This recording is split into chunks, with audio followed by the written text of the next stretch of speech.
Welcome, everyone. I'm going to get our library host to join me on the screen, and we are going to get started. I hope you are ready for an exciting talk tonight. Hello. Hello, everyone, and welcome. My name is Stephen, and I'm from the Edmonton Public Library. Thank you for joining us for the Energy Talks presented in partnership with the Future Energy Systems. A couple of housekeeping items. Please note that this, as Valerie mentioned, this presentation is being recorded and will be available for the future on the YouTube channel at a later date. We ask you to keep your microphone muted throughout the presentation. Questions can be directed through the chat to Valerie or myself, and then they'll get asked. And live transcripts and closed captions are available for those who need it. You can turn them on by using the Zoom menu that is either at the top or the bottom of your screen. Now, again, I'll pass it over to Valerie. Thanks so much. Thank you so much. We are excited to have our April Energy Talk tonight. So welcome, everyone. Before we get started, I would like to respectfully acknowledge that the University of Alberta is located on Treaty 6 territory, a traditional gathering place for diverse Indigenous peoples, including the Cree, Blackfoot, Métis, Nakota Sioux, Iroquois, Dene, Ojibwe, Saulteaux, Anishinaabe, Inuit, and many others whose histories, languages, and cultures continue to influence our vibrant community. As we explore energy systems, we want to acknowledge the territories, communities, and peoples that have been essential partners in this research. We are truly grateful to have the opportunity to work, study, and live on this land. So before we dive into our research topic for tonight, I'd like to give you a brief introduction to Future Energy Systems if this is your first Energy Talks. So Future Energy System was launched in 2016 with $75 million from the Government of Canada's Canada First Research Excellence Fund to help Canada transition to a low net carbon energy economy. We focus on multidisciplinary research that develops the energy technologies of the near future, integrates them into today's infrastructure, and examines possible consequences for our environment, economy, and society. We also contribute to the development of solutions to challenges presented by our current energy systems. We have over 100 research projects, over 150 researchers, and over 900 graduate students, postdocs, and other highly qualified personnel. We are so excited to introduce you to one of them tonight. Before we get started, I would like to remind current and future viewers that the opinions expressed by the speaker are not necessarily those of the Edmonton Public Library, Future Energy Systems, or the University of Alberta. So I'm now going to invite our speaker up on screen. And our speaker tonight is Feng Qiu, an associate professor in the Department of Resource Economics and Environmental Sociology. She received her Ph.D. in economics with a minor in statistics from North Carolina State University in 2012. Feng's research interests focus on land use, bioenergy, price and market, and food environments. As an applied economist, most of Feng's work uses statistical and econometric analysis to solve practical problems that have significant impacts on policy and business decisions. Completed and ongoing projects include assessing biomass availability and accessibility in Canada tonight, and investigating the market integration between agricultural, forest, traditional fuel, and bioenergy markets, financial evaluations of sustainable aviation fuels, and many more. So I'm going to pass it over to you to share your slides. As Stephen said, the chat is there for you to discuss what you're hearing and to ask as many questions as you can think of. We've got time about halfway through for questions, and then we're gonna time at the end. So there's lots of time to ask all of your questions. And I'm going to pass it to you, Feng. Thank you. Thank you, Valerie, for the nice introduction. And also thank you for inviting me tonight. And I would also like to thank everyone for joining the webinar tonight. Appreciate it. Okay, so the plan of my presentation is Just give me 1 second. Let me hide my here. Okay. Oops. Okay, so the plan for my presentation, I will first very briefly introduce to the biofuel economics research team at U of A, who we are and what we do. And then I'm going to share with you some background information or information related to biofuels. I know biofuels is a very big topic. Won't be able to cover everything. So I'll be focusing on the biofuel production, consumption, the current situation, status in Canada and in the United States, and also some serious issues, concerns associated with the first generation biofuels, and then why we need the second generation biofuels. And then after that, I'm going to share some specific research and research findings related to the advanced biofuel, second generation biofuel, and discuss about the opportunities for Canada, specifically for Western Canada, for the prairies. So that's the plan. So we are a group of resource economists, have abundant, I guess, experience working with the economic and policy issues around bioenergy, biofuels, and other energies.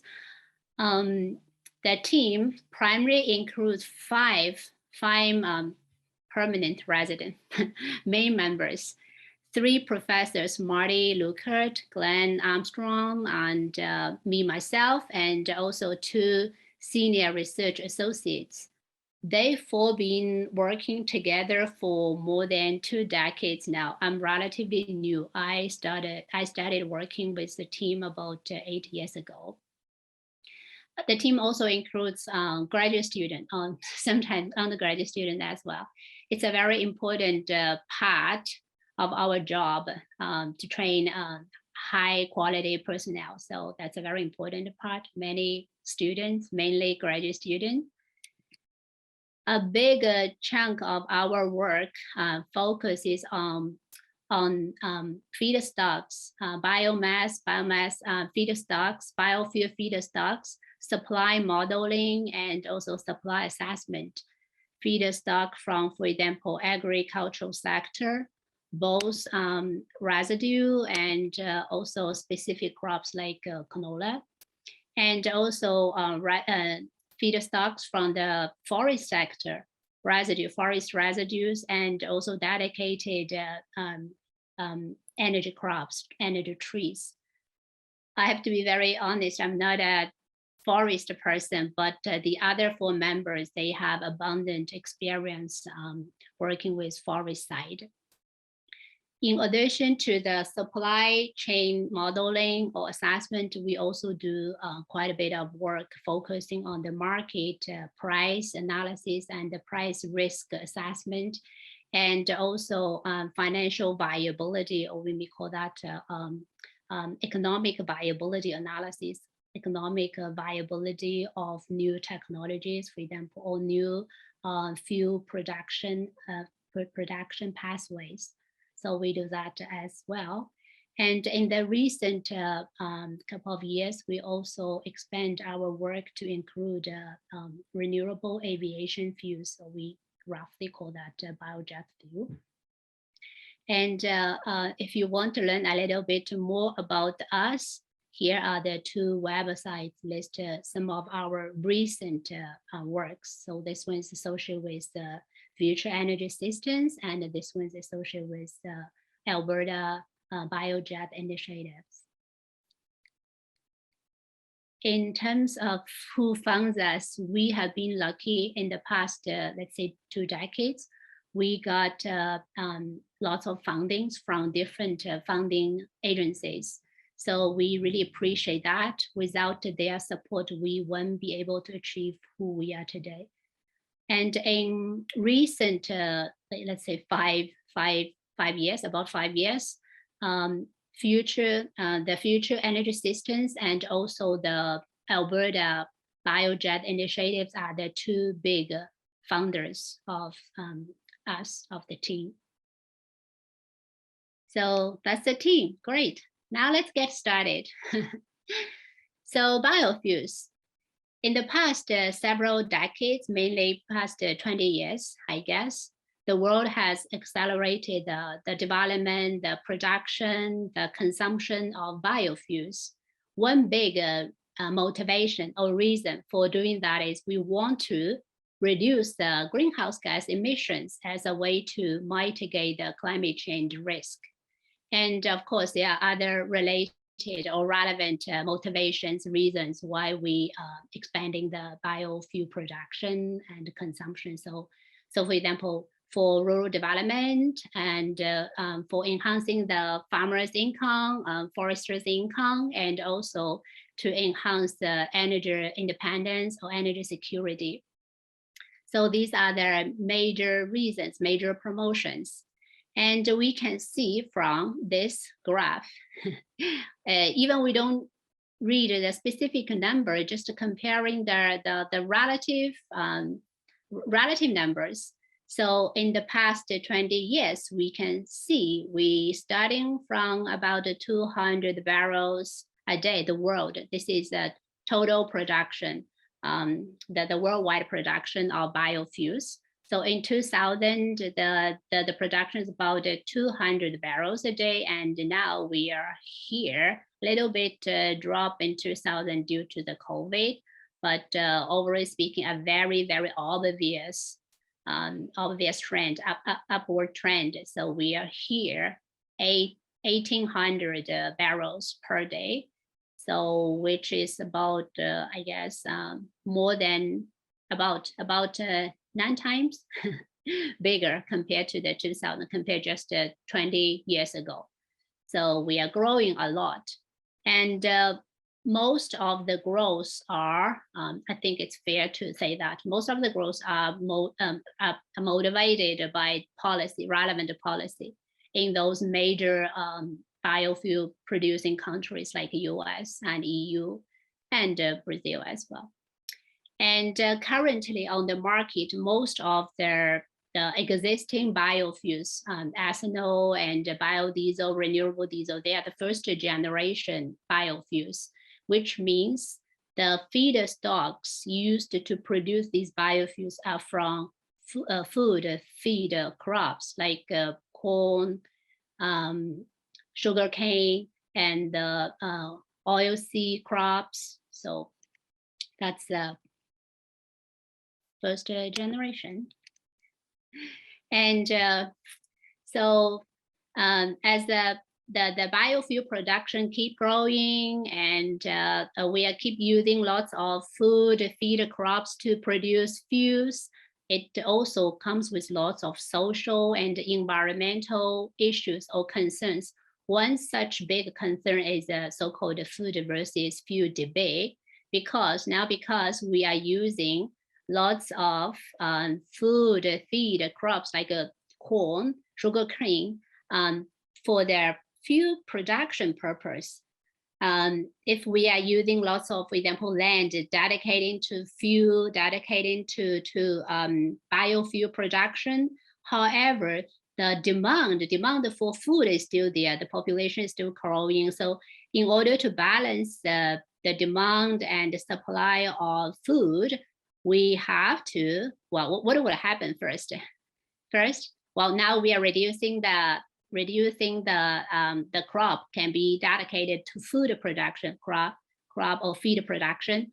So then we will reduce the food supply, right? Potentially will reduce a lot if we are dedicating a lot of crops for the biofuel production. And then because the supply of food reduced, what will go up? Price, right? And not just the price, also the price volatility. So food supply dropped substantially, and the food price and the price volatility increased also substantially. So this puts lots of pressures on the food security, right? So it impacts negatively on the food availability and the food affordability. So this is a serious issue. And here I put a chart here just to give you a little bit sense. For example, US, like we said, US is a big biofuel producer. And the main biofuel produced by the US is the corn starch-based ethanol.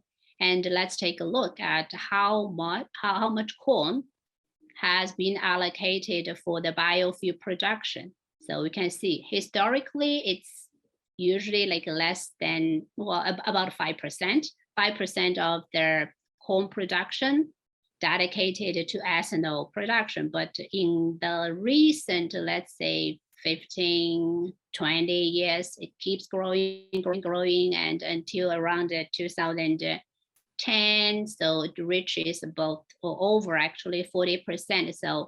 So things then relatively stable. The US is allocating or dedicating 40% of their corn to ethanol production. That's a big chunk, right? That's a big number. So it will cause the reduction of food supply somewhere in the world as well. So that's the first serious concern, food versus fuel. Other than that, there are a couple of like serious issues as well. Another very famous one is the so-called ILUC issue, indirect land use change issue. All the issues associated with the indirect land use change due to the biofuel production. So think about the situation now. We are dedicating lots of land for fuel production. But like we just said, the demand and the supply is not balanced. The demand is still there. People demand food, right? So what would happen? So we need more land to be allocated for agricultural production. Where can we find this land? So I mean the entire world, not specifically or necessarily within a country. US dedicating the land for biofuel production, then it may result in somewhere else in the world allocating more land for example, corn production or other agricultural crop production. So where can we find this extra land? So we have to find from, for example, often virgin natural landscapes, grassland, wetland, shrubland, and also quite often forest land, right? We are allocating these natural landscape, bringing these natural landscape into agricultural production. So what would happen? Lots will happen, right? So there, you can imagine, as we bring lots of virgin natural landscape into cultivation, it will cause lots of environmental and social issues. And one very important environmental consequence would be it will cause lots of extra unintended greenhouse gas emission during the land conversion process, during, for example, clearing, burning of the rainforest, and getting the grassland ready for cultivation. So it will release lots of carbon. And if we adding these extra unintended carbon release into consideration, then actually the benefit, the initially calculated or forecasted benefit of using these crop crop-based biofuel, that the benefit dropped significantly. Some researchers even suggest no benefit, negative benefit, but I think most researchers still thinking there's still positive benefit associated with, in terms of the GHG emission reduction, there's still positive benefit associated with using first generation biofuel, but very minor compared to the initial prediction. I think there's some evidence and also adopted by the EPA when they do the fuel pathway assessment. So some suggested that the average reduction of using corn starch-based ethanol is only about like a 20-25% reduction compared to the conventional gasoline-based fuel. So that's really really bad, right? Because in the first place, why we want to use biofuel, the motivation is to largely reduce GHG emission. Now we figured out it's, well, at least the first generation may not be the solution if we are thinking of, like if we're taking the indirect impact into consideration. And also there are other environmental issues like water availability, water quality, soil erosion. And so putting these all together, serious issues along this indirect land use change. And also, yeah, here, so I think I already kind of discussed it. If taking the entire life cycle into consideration, growing the crops, and transporting the crops, and then converting the crops for the fuel production. Actually, after this life cycle assessment, the net benefit in terms of GHG reduction is very binary. Let's say 20 to 25%. Not initially like we expected 60, 70, even higher. So that's serious issue. And another issue, the so-called ethanol blend war issue. So think about using the first generation. Now we know the capacity to reduce GHG is pretty limited, only let's say 20, 25%. But we want to reduce the carbon significantly, right? So if we want to reduce the carbon significantly and the capacity is so limited, what do we want to do? So intuitively, then we would say, oh, then let's use lots of ethanols. The more we use, then eventually the total amount will increase, right? We might still reach that carbon reduction objective. But can we do that? Not really, not at least not given the current technology infrastructure setting in North America. So in the US and in Canada, so most, if not all, well, not all, but the majority of the passenger cars and light duty trucks, they have a limit. They can only take approximately up to 10% of the ethanol mixed or blend with the gasoline. So 10% can be viewed as the blend wall or a threshold, upper threshold. Beyond that, then it will affect the functionality of the vehicle. And also, I mean, if you want to blend more, then you have to invest a lot more on the infrastructure, right? The gas station and so on. So that's blend wall. You won't be able to produce, just keep producing ethanol and blending ethanol. There's a limit. I think there was evidence showed actually in the US in about 2013, the US actually encountered the blend wall situation. And this is also related to their mandate, the mandate, the policy set by their federal government.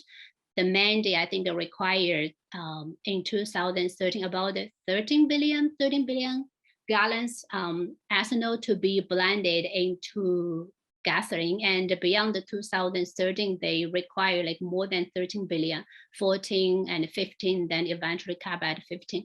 But 13 is about 10% already of their, based on their, at that time, the forecast of the total gasoline usage in the States.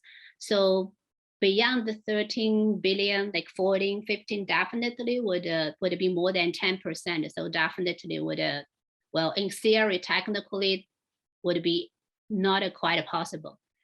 So that's the issue.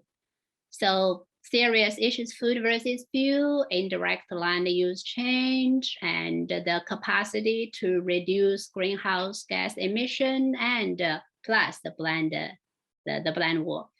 So putting all those together, it seems the first generation biofuel may not be the ideal, maybe part of the answer, but not the entire ideal answer for the solution. So since then the world has invested a lot of effort on the next generation biofuel. We call that more advanced biofuels. So basically, very roughly, we define, there's no like a single unified definition for second generation biofuel or advanced biofuel.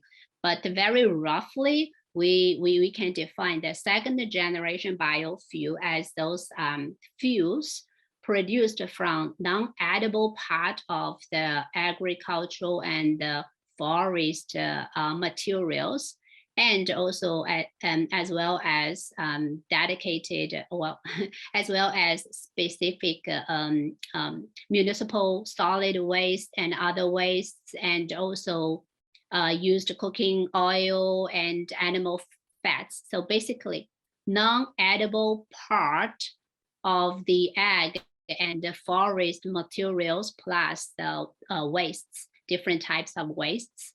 And also very roughly, we might define their first like 1, 2, 3, well, first 3 and a little bit from the fourth. Putting these 4 together, they roughly can be called as the cellulosic feedstock, because these have abundant cellulose, lignin, or hemicellulose materials in these, right? So ag residue, crop residue, forest residue, and dedicated energy crops.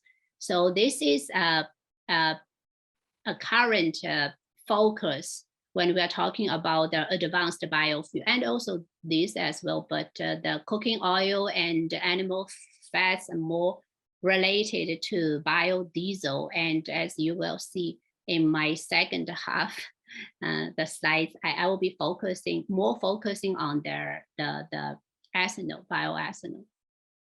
So the cellulosic feedstock. So using the cellulosic feedstock to produce biofuel, then we can roughly call that cellulosic biofuel. So that's the second generation. And there are also discussions about the third generation and the fourth generation. So the generation, for example, using algae as the feedstock, and the fourth generation, genetically modified crop and trees. But these are relatively still in the very infant stage. So I'm not going to talk about that. So again, so second generation biofuel, lots of interest and lots of potential development. And later we will talk about the potential opportunities for Canada. But before then, let's take a look at the biofuel production situation in the US and in Canada as well. So US first, why I picked US. US is our neighbor, and the US is not just our neighbor. US is also the #1 biofuel producer, a very big player in the world biofuel market. So currently ranked #1 and approximately producing about 1/3, more than 1/3 of their total global biofuel production. I think in the past couple of years, the annual production of US putting ethanol and biodiesel and renewable diesel together, approximately, let's say 13, 14 plus 4, 3, 2, 17, 18, anywhere between 17 and 19 billion gallons of biofuels, depending on the years. In the past, this year, last year, I think the production and consumption as well dropped due to the pandemic. And the next biggest, Brazil, and then some EU country and China as well. You can tell Canada is not here yet. And so although, I shouldn't say although, US is big and producing lots of biofuels, but currently, again, the most or dominant majority of the biofuels are produced from first generation. And here, let's take a look at the specific like numbers, or like a brief a peek of their production mandate and actual realization of these conventional biofuels. So by conventional, I mean the cornstarch ethanol in the US. And in the past 10 years, as you can tell, so I have three bars, right? So the gray bar represents the initial legal requirement set in the Renewable Fuel Standard #2 in 2007. So these gray bars are all goals. They are planned, they are objective volumes, which was set in 2007. So that's the plan. And the blue bars here are actually the still legal requirement, but modified legal requirement given the most recent updated information. So these blue bars are not set in 2007. So they were set, they were finalized usually just a couple of months before their regulated year. So for 2013, for example, the blue bar was set in late 2012, in winter 2012. So that's the updated. So you can tell actually in terms of the conventional biofuel, conventional corn ethanol, they did pretty well.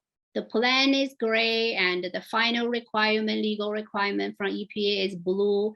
And the red, you can view the red bars as the final realization, the actual production, because this is the rain generated for each gallon you produce or you input. But mainly in US case, they don't input a lot, tiny little.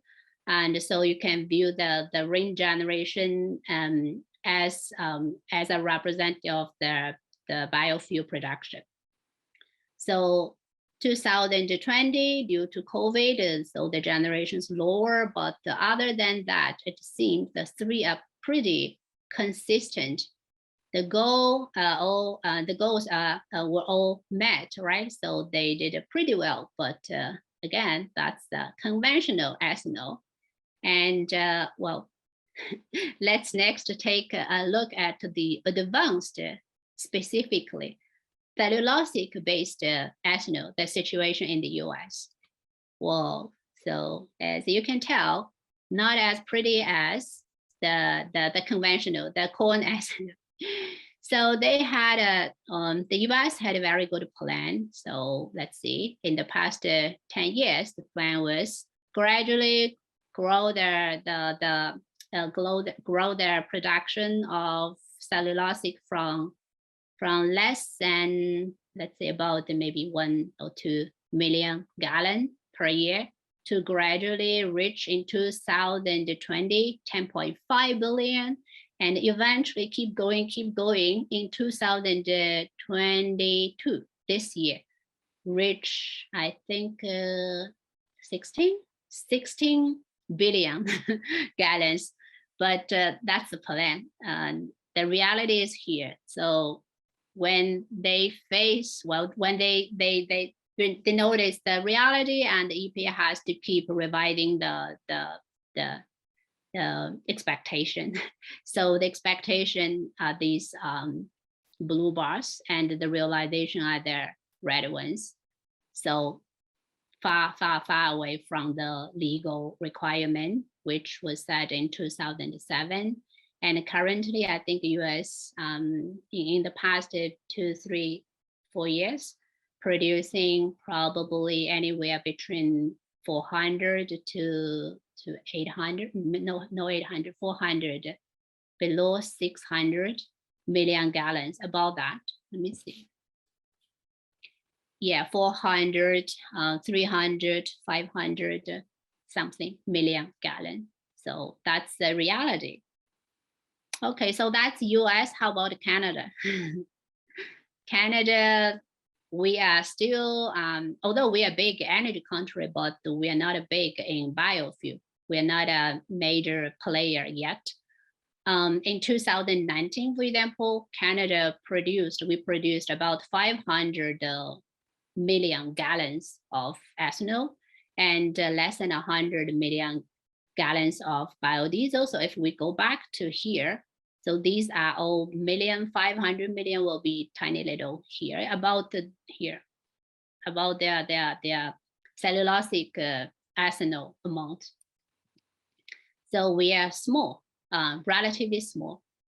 And in 2021, last year, we produced even less, but that's because the COVID, right? So, and a little bit comparison, so we can have a better sense how much we're producing. So putting bioethanol, biodiesel all together, Canada's here. And compared to big players like US, here, this light green, and Brazil sugarcane-based ethanol for this relatively darker green, but the darkest green here, Canada, almost, I won't say negligible, but it's very hard to visualize the areas because we are small, right? So these are the billion liter. So we are producing 500 million gallon. It's about less than 2 billion. So less than 2 billion. So very, very small. And a little bit details. So how much we are producing and how much we are consuming. Canada also has mandate, right? So we have mandate, and the federal mandate we set 5%, but for many provinces, they have more aggressive mandate requirement, like 7.5, 9.5, or in East they have like 10%. So the consumption is bigger than production. So consumption is both here. So we are importing ethanol from US. So that's the current situation. So about 500 million, and then more than 500 million, then 700 million maybe production. And we're not growing actually. These two were predicted value. The actual value is not that big. It's about the same as 2017. So that's the Canada situation. And finally, now we have a big idea about Canada and the US. Let's take a look at some site level details. So as the end of last year, I checked this website today. So this is still the latest information. So as of the end of last year, we have 16 plants in total, including one under construction currently. If we only talk about the one in operation, then that's 15. So this one is under construction, I think the Anakin one in Quebec, so that's one. So in total, 16 plants, 16 biorefineries, and with the total capacity, 590, about 590 million gallons per year. And we have two here in Alberta, so Anakin and Permalax. But you can tell the capacity is not that big compared to those big eastern ones, the Greenfield, for example, those big refineries located in Ontario and Quebec. But I want to emphasize an fact that although these two are relatively small, or quite small, but let's take a look at the rain type. The rain type gives you some information about what kind of feedstock you're using. So this is really, look, compared to the others, this is only D3 we have in Canada. So D3 is cellulosic, purely cellulosic. So although we are small, but this is in a leading position in Canada. And so that's great. And we have another D5. D5 is other advanced biofuel, not cellulosic, but also advanced, rich at least 50% GHG reduction compared to gasoline. So this is good. I think Pumlex use food waste for fuel production. That's why they got a D5. And other D6, D6 is the conventional grain-based. So in Quebec, Ontario, they mainly use corn, and Saskatchewan, and they use mainly wheat. So that's current situation. Again, although we are small here, Alberta, but we are in the very good leading position in producing advanced biofuels.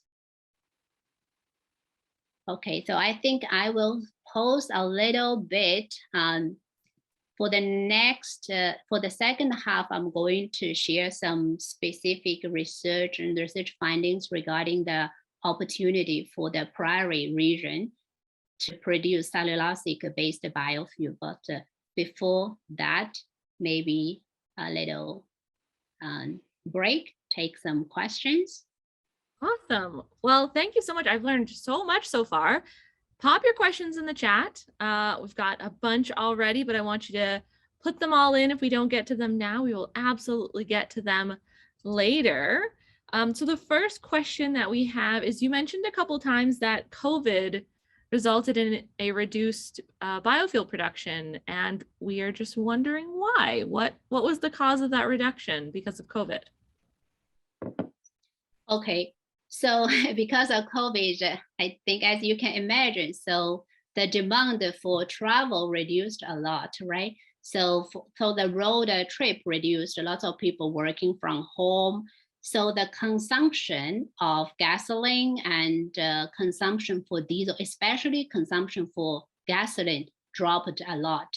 And so in the US case is their mandate is related, the required production or required use consumption of ethanol is based on the total volume of gasoline the consumers use.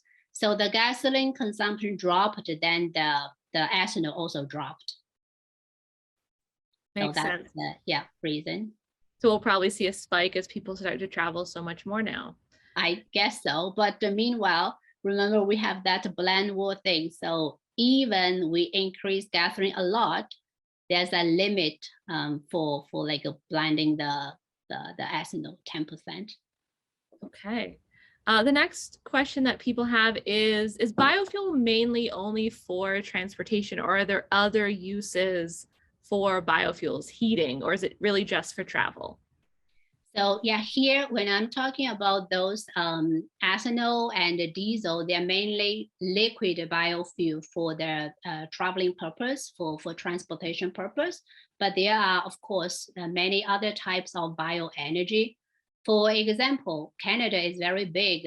If we're talking about the bioenergy, so we use lots of wood pellet. We export lots of wood pellet for heating purpose, for example. These are all bioenergy, but they are not liquid, they are solid. They are also biogas, for example. You can use biogas for heating and also for electricity generation, and also like for industrial and residential uses, different uses, not just for bioenergy can be used in other sectors and in many ways, not just transportation, but ethanol and diesel, mainly for transportation. Okay, thank you for that clarification. Another question from the audience is related to that D3 refinery, and they're wondering what is the feedstock for that specific refinery, if you know. So this one? Yes. I think Anakin use mostly the municipal solid waste. So for example, paper, cardboard, this kind of municipal solid waste. These material contains cellulose, right? So actually, I think Anakin is the first to get approved from EPA, US EPA, as like a producer, as a biorefiner using municipal solid waste to produce cellulosic biomass, because more often we use, for example, corn stover and forest residue and woody biomass to produce cellulosic biofuel, but it's not a super common to see this. This is also why Anakin is in a very leading position, maybe beyond Canada as well. I think they are the first to get approved from EPA the fuel production pathway, municipal solid waste to cellulosic biofuel. And I think that conversation just sparked another question related to those different feedstocks. So why is cellulose-based biofuel not produced as much as first-generation biofuels? Is it because it is more difficult to produce? It's super expensive. Currently, it's so basically cost prohibitively high compared to the first generation. So, for example, for the corn starch-based ethanol and sugarcane-based ethanol, I think those refineries, they, even without government subsidies, most of the time they are economically viable. But for the cellulosic biofuel production, it's just at this moment, given the current technology, it's not economically viable at all, probably 4 or 5 times more expensive compared to the conventional one. So the cost is a major thing. If we took into consideration, so when you're talking about that second generation, a lot of that material is a waste material. So if we look at the life cycle analysis, where some of those second generation feedstocks would require long-term management in landfills or to be dealt with, would that balance out the cost more? Or is there still that cost difference, or is that just not how we think about biofuels? Like, can I interpret like in this one? Are we talking about? So when I'm talking about the sorry. Are you asking about the dollar value cost only, or you're talking about, for example, the capacity to reduce GHG, or just the dollar value? I guess I'd be interested in both. I think that probably from a decision-making perspective, it would be based more directly on cost, but I think that the GHGs definitely would be an interesting component to it. Yeah, because GHG is quite often will be directly related to the cost, especially here in Canada. Now we have well, it's coming soon, right? The clean fuel regulations, current clean fuel standards. So based on that system, the credit system, if you use, for example, waste, or you use other, well, for example, municipal solid waste or used cooking oil, you use these kind of waste materials as your feedstock, then, well, they don't count. Well, if compared to the first generation, for example, corn, sugarcane based canola, oilseed based, in that case, when you calculating the life cycle assessment, you need to take into, for example, the land use change into consideration, then that will lower your capacity to reduce the GHG emission. But if you're using the waste as a feedstock, then you don't have to consider the part associated with the feedstock, the production of feedstock. You don't have to produce, right? You don't have to grow. So that will very, very largely reduce your carbon intensity. In that case, then you'll be able to earn much more credits compared to the first generation. Then in that case, that will put you in a better position, right? Because the more credit you earn compared to the first generation, then the more you can reduce your cost, right? And also then in terms of the financial cost, that's the policy related and also the GHG related. Then in terms of the money related,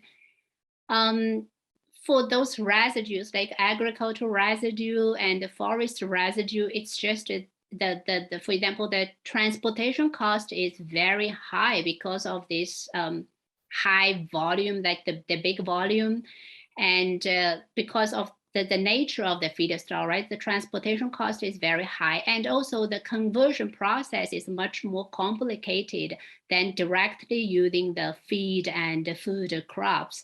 So it will involve much longer time and need a much more investment, capital investment. And that's also why currently there's no like large, super large commercial size cellulosic. There are some commercial size, but not super large. And currently, I think more effort has been dedicated to trying to make the production pathway less complicated and try to reduce the conversion cost. And also lots of research has dedicated to design best like logistics, supplying the residue, trying to find the ideal locations. We did some work as well, but there are numerous research studies dedicated to this area, trying to find the best spot can like balance the availability of waste, availability of residue, and also balance the transportation travel cost. Okay. This is not a straightforward answer at all. There's so many different factors that you need to consider when you're making kind of that decision. I think that's a great place to jump back in. I want to make sure we have time for the presentation, but thank you everyone for those great questions. I'm excited to see how the discussion goes in the second half. So keep those questions coming and I will keep track of those, and I'm going to pass it back to you. Yeah, and if you have more questions and if I don't have time to answer all of them, always please feel free to send me emails, and we have a team there, right? So we will be super happy to answer questions. Okay, so now we have a better idea about the biofuels and the first generation versus the second generation. And we know Canada so far is not a big yet. And in terms of the first generation, because US is a very big player and they produce ethanol in a very cost-effective way. And so we don't have that comparative advantage compared to the US. That's also why we actually input a lot from US. We basically input almost 100% of the gap between the consumption and domestic production from the US. So that's the first generation. But the second generation, so far, we are all at about the same starting point. And there's still lots of potential for Canada to play a very significant and important role, especially considering the abundant resources we have. We are so rich in forest resources and agricultural resources. So potentially there's lots of potential, huge potential for Canada to play a significant role in the advanced biofuel market. So next, I'm going to share a piece of specific work we did, the team did recently. Which we'll be focusing on here. We are going to assess. So we said Canada has potential, and we have lots of resource, and we have resource from the forest side. So I'm not going to talk about the forest side. The team also did the forest side residue assessment, but I'll be focusing on the ag side. So we say we have lots of crop residue from ag side can be utilized, but how much specifically? So that's what we are going. That's what I'm going to share. How much do we have in the prairie? The total amount of residue that can be potentially used for cellulosic biofuel production. And in terms of the capacity to produce ethanol, how much can we produce if we put all these residues into production? And also if we are going to find potential large scale refineries, where might be their potential best locations? So basically 2 questions, how much and where, okay? So that's what we did. excuse me. So the study area, prairie, agricultural regions in the prairies, I guess, don't need to explain too much about the study area. And for their crops, we focused on 3 crops, the wheat, canola, and barley, because putting these three together, it's account about like 80% of the total prairies crop production. So we focus on these 3. So we want to estimate the total residue available for potential biofuel production. So we need some key information. We need a yield. We need a production, total production, right? In order to get the production, we need the yield information, crop yield information for each crop. And then we need the land allocation information, how many hectares dedicated to wheat, canola, barley. So we collect these information. And then we also need, very importantly, the residue to product ratio. So we have the crop production, then based on this total production, how much residue can we get? So we use the ratios, and we did literature review, and we got the ratio from the literature review, and a couple of other data sources.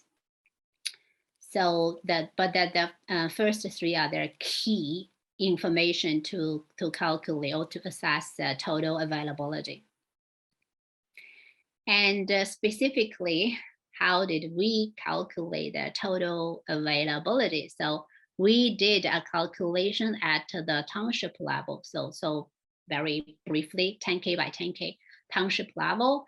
And then we calculate total crop residue or total biomass for each township from these 3 crops. In the calculation, we treat spring wheat and winter wheat differently because the conversion ratio are different. So we calculate the residue or biomass from these 4 crops. And for each township and each crop, we calculate residue using this very straightforward formula. So the production yield times the acreage, so that's a total production, and then the ratio production to a residue to production ratio, and then we deduct the soil rotation, because usually you don't supply all of your residues, right? You want to remain some in the field. It's good for the soil quality. So it will build up, gradually the organic soil matter. And then we adjust the moisture. So the total availability is basically oven dry metric ton. So that's the residue at the township level. And then we can aggregate the residue to, for example, regional level, provincial level, and also the entire prairie level, right? So that's the very straightforward procedure. And so based on that township level assessment, here is a visualization of the total available residues from different crops. So from barley, you see Alberta is big in barley, very, the density is super high here. And canola, so here, this region area, basic across all 3 provinces. And the spring wheat and then winter wheat. So that's the visualization of available crop residues. If we adding these 4 together, then calculate a total number. We calculate also, at the regional level, provincial level, but here we present the total prairie level. So if we put all these residues together, we have about 88.4 million ton of biomass or crop residue, after considering the moisture and soil. And if we put all these residues into ethanol production, very briefly, given current technology and assume we can collect all of these residues. Based on these assumptions, then we can approximately produce 10 billion gallons of ethanol. It's huge, right? Currently, we are producing 500 million about, and we are consuming 700 million about, but we only use the residue from agricultural. If we use all of them, then potentially it can produce 10 billion gallons. And here's the decomposition. Canola is a big one, and wheat, putting these two wheat together is another big one, about 45%, then 45%, and then the rest. Wheat, the conversion rate is a little bit higher for wheat. So overall speaking, wheat and canola about the same share. And of course, this is we can view this 10 billion gallon as a theoretical cap, the highest value you may produce given current technology. But in theory, in practice, we won't be able to use all of them, right? Because many of these residues located in very distant areas, it's just not economically viable to collect them. So again, view this as a theoretical possible maximum cap, but won't really happen, not likely to happen in reality. All of them will be utilized for fuel production.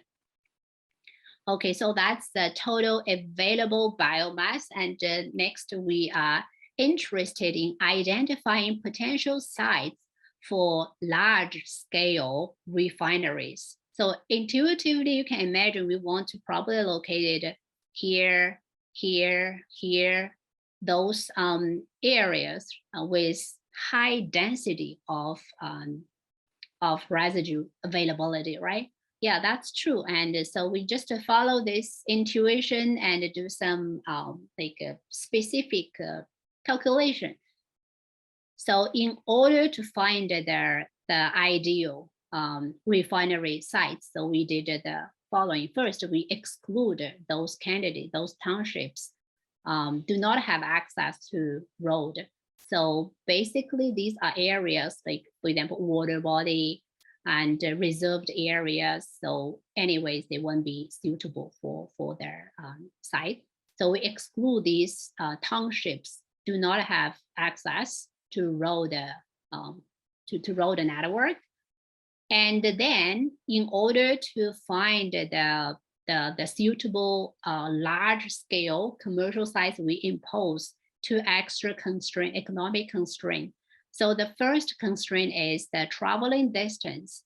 So you can imagine for a specific site, you probably need to travel long enough to collect sufficient residues, feedstocks to feed the plant, right? So you want to travel long, but you don't want to travel like super long because the marginal transportation cost will increase. The farther you travel, the more expensive the unit cost will increase because when you travel longer, then those areas become like the density decreased. And so to collect a specific amount of residue, you needed to travel longer. So it's not profitable to do that. So we needed to balance that. So in that study, we picked the 80 kilometer distance, which was suggested by the literature. So 80K. And then we also impose not just like anywhere, like any random spot you travel 80K can be served as the refinery site. No, we don't do that, right? We also want to impose the minimum capacity because we want to enjoy the economies of scale and also suggested by the literature for this kind of large scale commercial refinery sites to be economically viable. The literature suggests from like depending on the technology and depending on where you are, the transportation, the road network, for example. So the literature suggests anywhere between 1 point something to 3 point something. So for that paper, we did 3 scenarios. So 1 point something, 2 point something, and 3 point something. And here in the next couple of slides, I picked the results from the 2 point something, 2.38 million tons biomass annually. So that's the minimum. So within the 8K traveling distance, adding all these residues up needed to meet at least, needed to be like at least 2.38 million tons or more. Then that can potentially serve as a site, a refinery site. And so this 2.38 million tons residue approximately can produce 270 million gallon ethanol. So it's very big. It's world standard or US standards for large scale ethanol plant. So we don't have this big refinery yet here in Canada. We have 100 something in Ontario or Quebec, but not the 200 something yet. But again, that's the potential world level large scale commercial sites. And then we will rank them like for those sites meet these 2 constraints, 2 criteria, then we rank them, the sites with the highest available residue, then can be the #1 potential sites, then the #2, #3, until until this constraint no longer met, right? So that's how we do that. And just a little bit. So in the literature, quite often people use like researchers use like 80 kilometer travel distance, then it's a 80 kilometer radius, but that's that will quite likely would overestimate the total available residue, because in reality you don't just travel 80 kilometer radius like the straight line distance, Euclidean distance, because you only drive where the road network goes, right? So we did this 80K service area because basically the service area means traveling the actual road network driving distance. So compared to this blue area, like usually adopted in the literature, we did the green area. We calculate the residue in these green areas, so random sites. So that's what we did. Then based on that, we identified in total 12 sites in the prairies meet these 2 criteria. And Alberta, we found 6 in Alberta and 5 in Saskatchewan and 1 in Manitoba, because the Manitoba, the density is relatively low, right? And so the #1 and the #2 largest sites are both located in Alberta, because Alberta, you can tell the density is pretty high compared to our neighbors. And if we only consider the total residue within this service area, like if we only consider those residues can be served or can be transported to these sites, then we have about the 35.4 million tons. So compared to the 88.4, so this is less than half, 40%, about 40% of the total available. So we call these residues accessible, accessible biomass versus the available biomass. So about 40%.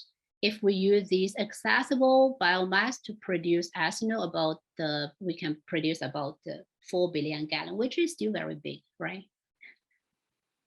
And a little bit comparison between accessible and available. So for the entire prairies, it's about 40%. But for Alberta, we seems to be in a better position. Overly speaking, we can utilize more than half, more than 50% of their total available residue. And if we check the crops separately, we'll see almost all of them, like we can use more than half, not including the winter wheat, but anyways, winter wheat is very small. And so Saskatchewan and Manitoba, Saskatchewan's better. Manitoba seems, you can imagine there's only one site in Manitoba potentially, so the accessible is much smaller than the ratio much smaller than the prairie average. So a little bit recap. So we did a biomass assessment from the crop residues for the prairies.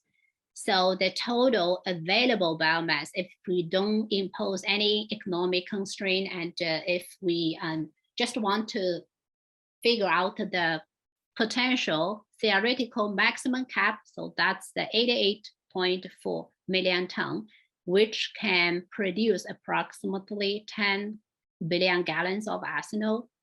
And if we only focus on those accessible, those residues can be economically viably transported to the site, then we can, well, we have about 35.4 million ton of biomass, which can be, which can produce about 4 billion ethanol.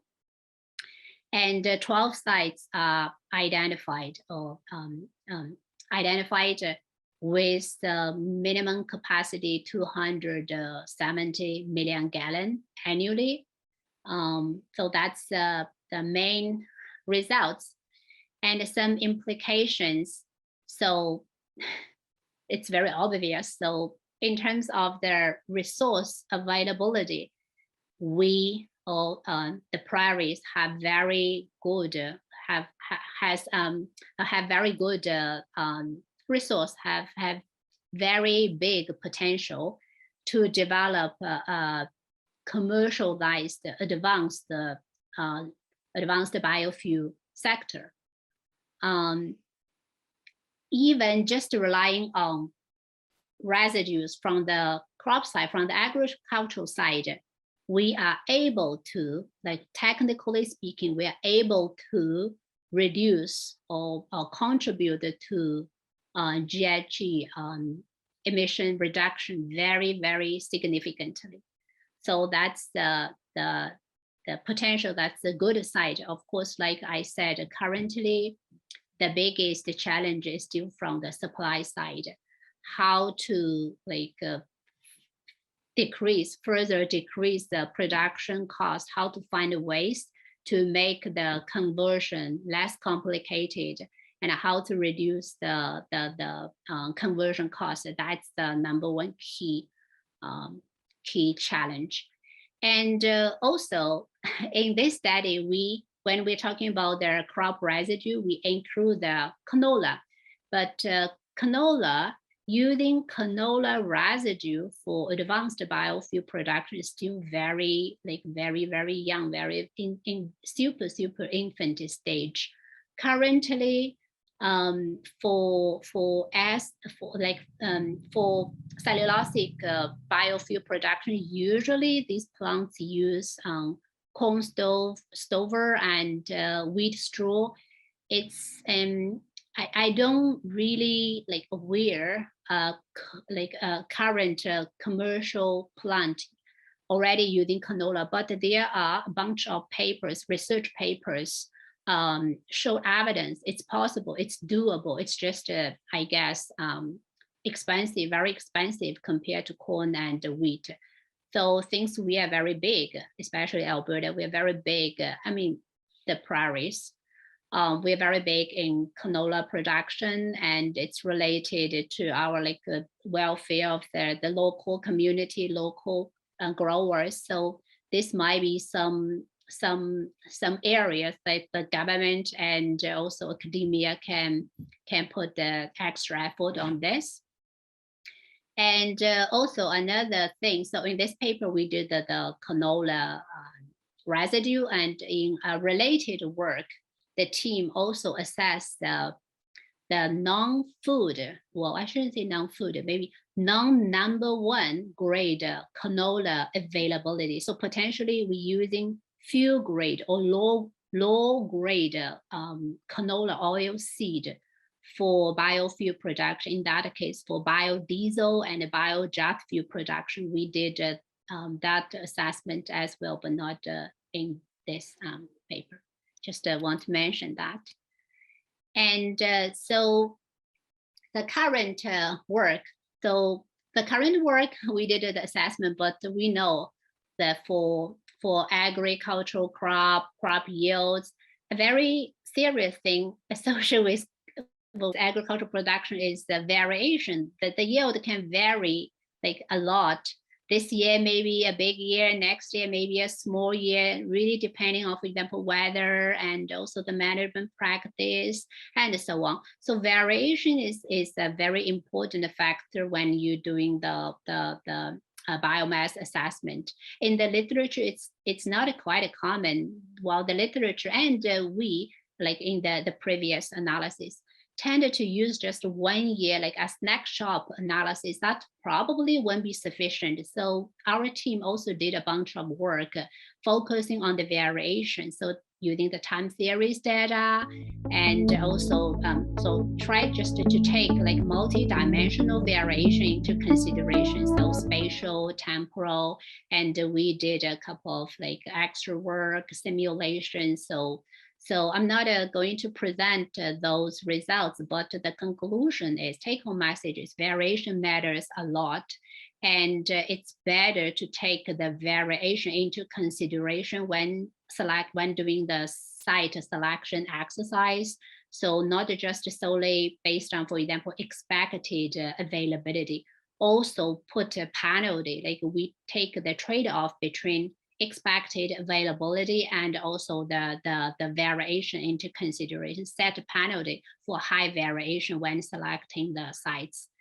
And also another type of variation is not related to weather, but related to decision makers' decision. So think about if you are a bio refiner and you're thinking of collecting these feedstocks, residues, but you can only collect these residues if farmers are willing to supply, right? You cannot just collect them from the field. So we also did modeling, individual farm or farmers level modeling. So given, for example, some specific different scenario, like market scenario, so that the price of their crop, price of the residue, and also taking into consideration, for example, the soil quality. Soil quality matters, right? High soil quality, high better suitability, then probably farmers more willing to supply at least some of the residue, if not 100%. And also farmers think about the rotation and also the crop disease, like the canola crop disease. So we taking all these realistic questions, situations and multiple potential sources of variation into consideration. We did that individual farm level modeling and then estimate the feedstock supply. That's relatively more advanced. That's not my work though, but just it's a teamwork. So that's the variation. And if you want to know a bit more about the work I just shared, and here are the two relevant publications. So this one focused on prairies, the results, some of the results I shared in the slides. And this one focused on Alberta only, and it talks about the variability as well. And finally, that we would love to acknowledge the funding, the financial support from Future Energy Systems, and also from the Alberta Biojet initiative, which involves lots of multiple founders. So really appreciate that. That's everything. Thank you very Thank you much. so much. You can only see me, so I will give you a wild round of applause. Everyone's clapping on their own computers, I'm very sure. That was such an interesting talk. There's lots of clapping appearing on all the cameras. Such an interesting talk. I know that I have tons of questions, so we will jump right in. Everyone pop your questions in the chat. We will absolutely get to as many as we can. The first one is related to something you mentioned early on, that growth in biofuels has been mostly driven by policy. How sustainable is that? Is economically driven growth better? Yes, I mean, yes, and I guess partially no. Because if we, well, I mean, I'm an economist. I always believe free market works the best. If there's no, I mean, the assumption is there's no market failure. So in the very first beginning, the GHG emission, the carbon emission thing is a market failure, right? Because if no government intervention, if no government mandate or whatever, then firms, I mean consumers, anyone can just can emit carbon as much as they want, right? Because it's free and you don't bear any consequence. Carbon emission is global pollution. You emit here and you don't just bear the consequence. It goes, well, somewhere else in the world, I guess. So it is a market failure. But eventually, I mean, the entire world will start bearing the consequences, and those vulnerable groups, regions will bear more. So in order to address that, we need government intervention. Trust me, I'm not a big government intervention person, but for this climate change, carbon emission thing, I do believe we need a government intervention. Otherwise, there won't be incentive to emit less, or won't be lots of incentive, sufficient incentive to emit less, to reduce carbon intensity. So that would be no good, right, for the environment and for the entire world, I guess. But in terms of is the policy, will the policy-driven market or policy-driven demand supply be sustainable? Well, I hope we don't have to rely solely on policy. There's policy intervention, but I also there are different policies. For example, mandate versus carbon intensity based policy intervention. These are two very different policies, right? They probably would lead to very different results. For example, under the mandate only policy, only relying on policy, then the government don't reward extra. Like if you, for example, you're producing biofuel using corn, both using, there's two refineries, both using corn as the feedstock, and but one take extra efforts, for example, using biogas in the production process, and also use less fertilizer or whatever, takes extra efforts to reduce the carbon intensity.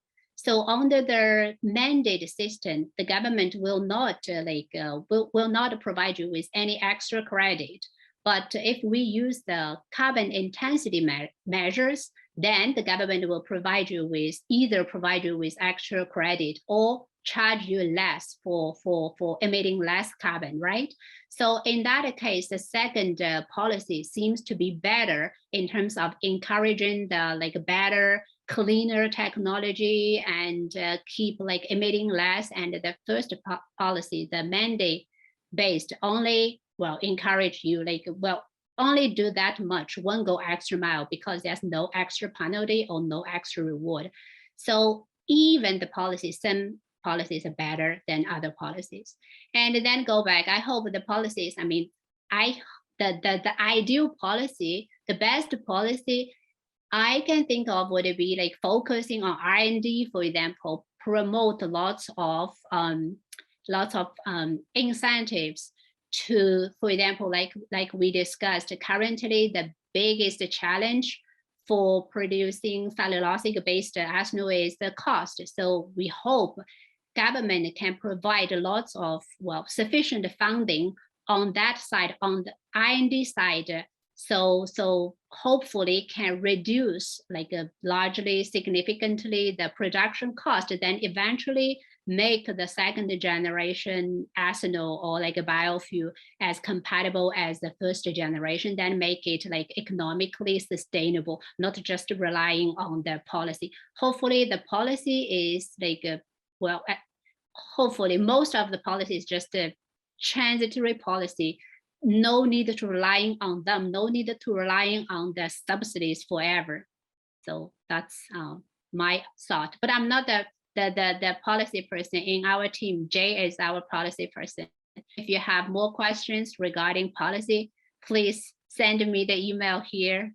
So I will ask Jay to reply to you. Absolutely. There's so many different layers to this when you're talking about policies versus economics. And then if you're going back to your original perspective of food versus fuel versus environmental impacts, it's all so integrated together. Yes. And how we take it forward. We only have a couple minutes left, so I have one last question.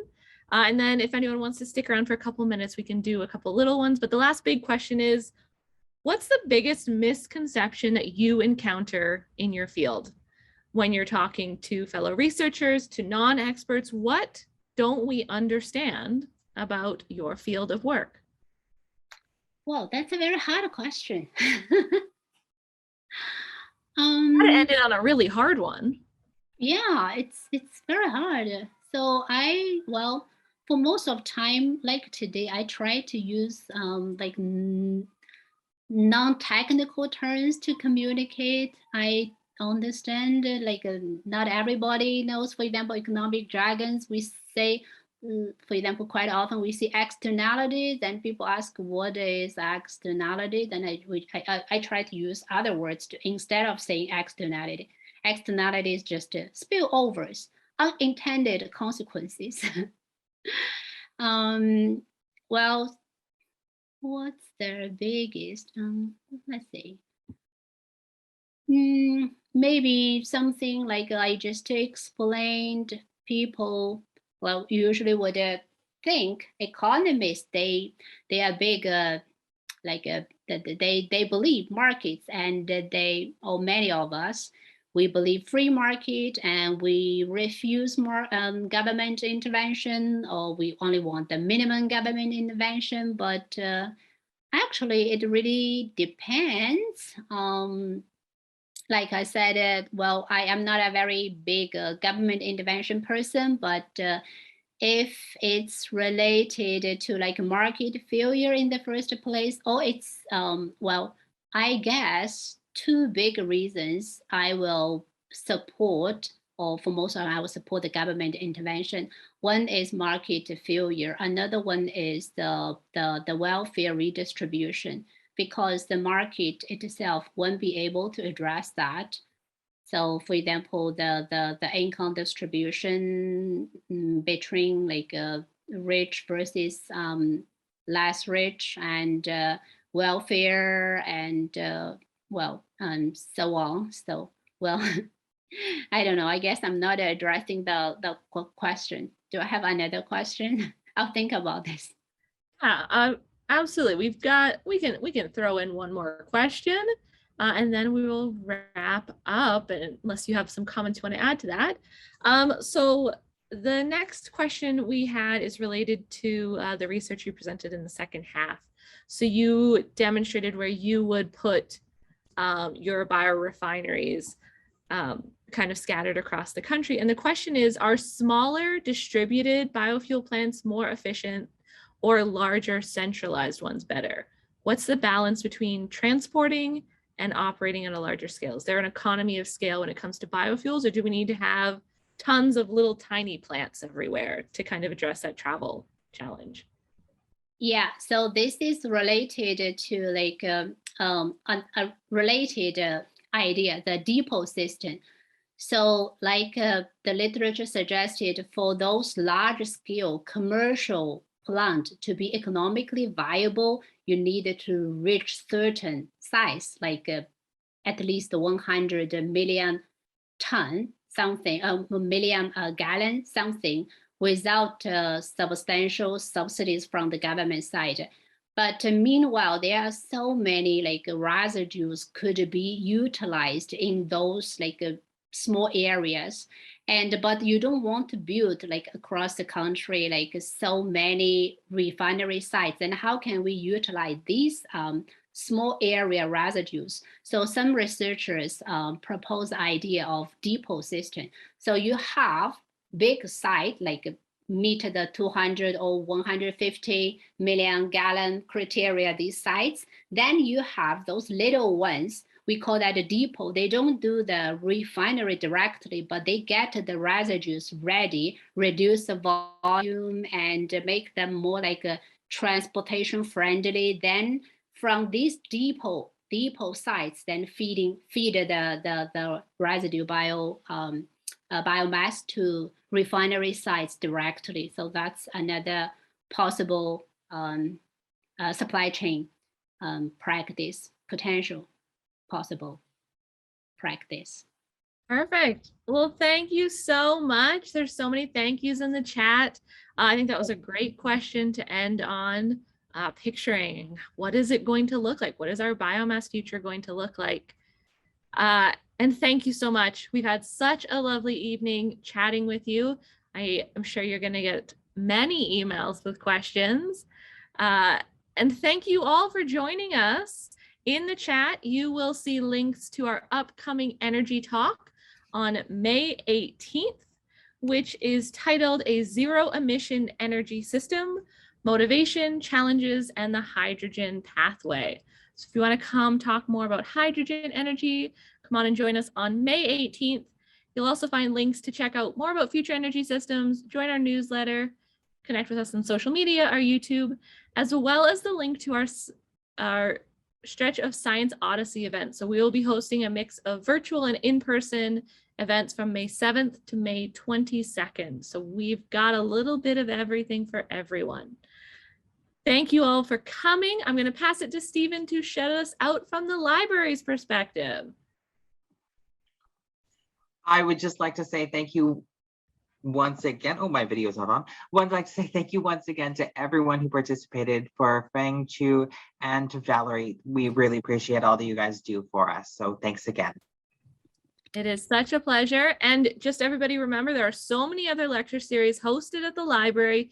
You've got the archaeology series, you've got grad students. So make sure to check out all the other amazing events that EPL hosts on their website. Check them out on Twitter and all of their other platforms. And thank you all for coming. We'll see you next month, we hope. Bye. Bye. Thank you, everyone. Bye, Valerie. Bye. Bye-bye.